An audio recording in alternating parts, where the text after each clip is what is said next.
Pouvons-nous, en tant que simples mortels, changer les plans de Dieu par nos prières? C'est une question qui a probablement traversé l'esprit de beaucoup d'entre nous à un moment ou à un autre de notre marche spirituelle. Surtout quand nous tombons sur un certain nombre de passages bibliques qui semblent soutenir cette idée. Dans 2 Rois 20 du verset 1 à 6, nous lisons « En ce temps-là, Ézéchias fut malade à la mort. Le prophète Ésaïe, fils d'Amoz, vint auprès de lui et lui dit « Ainsi parle l'Éternel, donne tes ordres à ta maison, car tu vas mourir et tu ne vivras plus. » Ézéchias tourna son visage contre le mur et fit cette prière à l'Éternel. « Ô Éternel, souviens-toi que j'ai marché devant ta face avec fidélité et intégrité de cœur et que j'ai fait ce qui est bien à tes yeux. » Et Ézéchias répandit d'abondantes larmes. Ésaïe, qui était sorti, n'était pas encore dans la cour du milieu, lorsque la parole de l'Éternel lui fut adressée en ces termes, « Retourne et dis à Ézéchias, chef de mon peuple, ainsi parle l'Éternel, le Dieu de David, ton père. J'ai entendu ta prière, j'ai vu tes larmes. Voici, je te guérirai. Le 3e jour, tu monteras à la maison de l'Éternel. J'ajouterai à tes jours 15 années. Je te délivrerai, toi et cette ville, de la main du roi d'Assyrie. Je protégerai cette ville à cause de moi et à cause de David, mon serviteur. En effet, que pourrions-nous dire à Dieu pour lui faire changer d'avis? Pourrions-nous lui fournir des informations qu'il n'avait pas avant que nous ne lui parlions? Pourrions-nous lui offrir des conseils et une sagesse qu'il n'avait pas avant que nous nous adressions à lui? La vérité est que nous ne sommes pas les conseillers de Dieu et que nous n'avons pas le pouvoir de lui faire changer d'avis. Ainsi, Romains 11 du verset 34 à 36 stipule « Qui a connu la pensée du Seigneur? Ou qui a été son conseiller? Qui lui a donné le premier pour qu'il ait à recevoir en retour? C'est de lui, par lui et pour lui que sont toutes choses. À lui la gloire dans tous les siècles. Amen. » Si nous ne pouvons pas lui faire changer d'avis, pourquoi nous prions alors? C'est une excellente question que ces 2 raisons impérieuses parmi tant d'autres nous aideront à répondre. Tout d'abord, nous prions parce que Dieu nous ordonne de prier. Tout au long des pages de l'Écriture, nous trouvons de nombreuses exhortations à prier sans cesse, à présenter nos requêtes au Seigneur et à rechercher sa face dans la prière.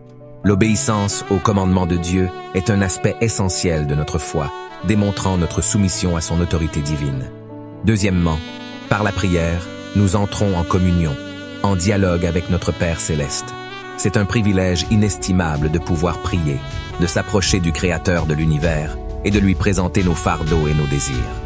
Bien qu'il sache ce que nous allons demander avant même que nous ne prononcions un mot, car comme le dit Isaïe 65 verset 24, « Avant qu'ils m'invoquent, je répondrai.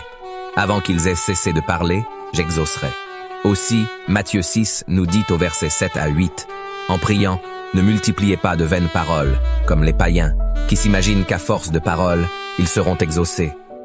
Ne leur ressemblez pas, car votre Père sait de quoi vous avez besoin, avant que vous le lui demandiez. L'Éternel nous encourage à venir vers lui dans la prière, non pas parce qu'il en bénéficie, mais parce que nous en bénéficions. Dans la prière, nous nous approchons de Dieu, nous alignons nos cœurs sur sa volonté, et nous recevons son réconfort et ses conseils. Certains pourraient citer des passages de l'Écriture où il semble que Dieu ait cédé ou changé d'avis en réponse à des prières humaines, ou tout simplement à cause de la méchanceté du cœur humain. Par exemple, Genèse 6, versets 6 à 7. L'Éternel se repentit d'avoir fait l'homme sur la terre, et il fut affligé en son cœur.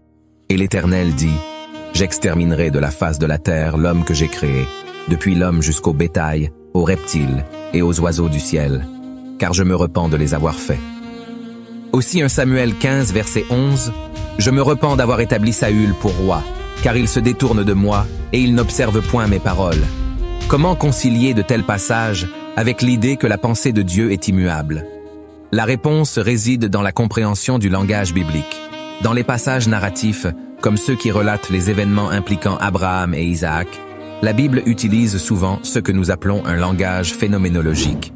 Comme quand Dieu dit à Abraham, « Maintenant je sais que tu crains Dieu et que tu n'as pas refusé ton fils », donnant l'impression que Dieu vient d'apprendre une nouvelle chose, or nous savons assurément que Dieu est omniscient, ce qui veut dire qu'on ne peut rien lui apprendre.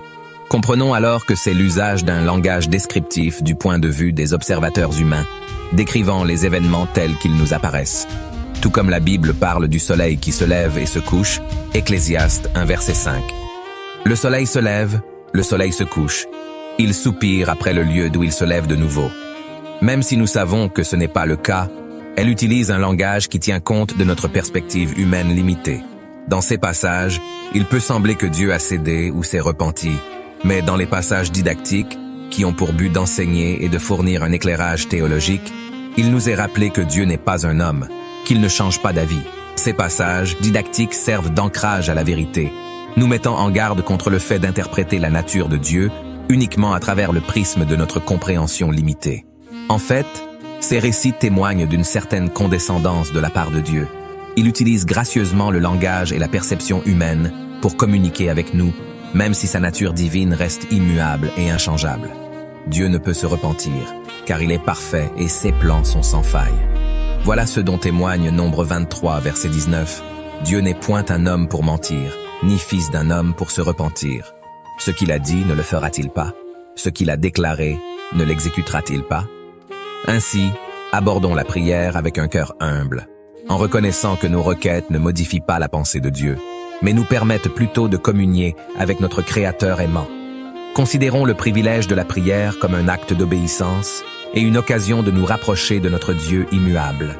Et souvenons-nous toujours que si nos paroles ne changent pas ses projets, elles peuvent donner la paix à nos cœurs et nous rapprocher de celui qui entend chacune de nos prières.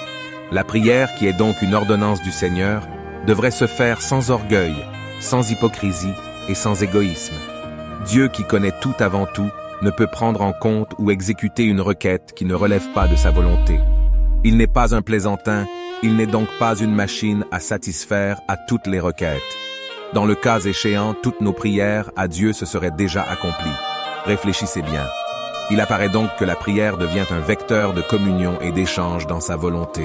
Oui, non pas comme nous voulons, mais comme le veut l'Éternel. Shalom.